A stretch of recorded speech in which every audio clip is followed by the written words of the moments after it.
CM DK ನಿವಾಸದಲ್ಲಿ high voltage meeting ಇದೆ. ಡಿಕೆಶಿ ಅವರನ್ನು ಭೇಟಿಯಾಗಿದ್ದಾರೆ ಕೆಪಿಸಿಸಿ ಅಧ್ಯಕ್ಷ ಹರಿಪ್ರಸಾದ್. ಖಾತೆ ಹಂಚಿಕೆ ವಿಚಾರ ಮತ್ತು ಸಂಪುಟ ವಿಸ್ತರಣೆಯ ಬಗ್ಗೆ ಚರ್ಚೆ ಮಾಡುವಂಥ ಸಾಧ್ಯತೆ ಇರುತ್ತೆ. ಅಧಿಕಾರಕ್ಕೆ ಬಂದ ಬೆನ್ನಲ್ಲೇ ಡಿಕೆ ಮತ್ತು ಬಿಕೆ ಇಬ್ಬರು ಮಾತುಕತೆಯನ್ನು ನಡೆಸ್ತಾ ಇದ್ದಾರೆ.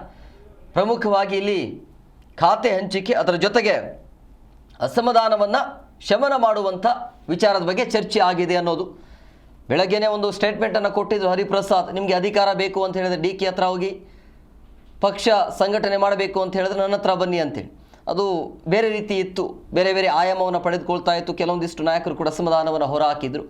ಅದಾದ ನಂತರ ಈಗ ಡಿ ಕೆ ಶಿವಕುಮಾರ್ ಅವ್ರನ್ನ ಭೇಟಿಯಾಗಿದ್ದಾರೆ.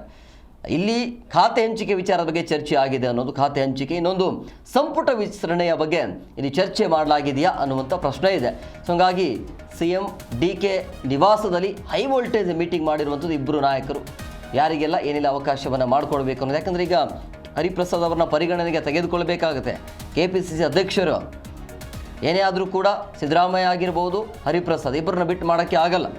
ಸೊ ಹಂಗಾಗಿ ಇಲ್ಲಿ ಸಿದ್ದರಾಮಯ್ಯನವ್ರನ್ನೂ ಕೂಡ ಮೀಟ್ ಆಗಿದ್ದಾರೆ. ಅದಾದ ನಂತರ ಹರಿಪ್ರಸಾದ್ ನೇರವಾಗಿ DK ಅವರ ಮನೆಗೆ ಹೋಗಿ ಈ ರೀತಿಯಾಗಿ ಚರ್ಚೆಯನ್ನು ಮಾಡಿದ್ದಾರೆ ಅನ್ನೋದು. ಸೊ ಖಾತೆ ಹಂಚಿಕೆ, ಸಂಪುಟ ವಿಸ್ತರಣೆ ಬಗ್ಗೆ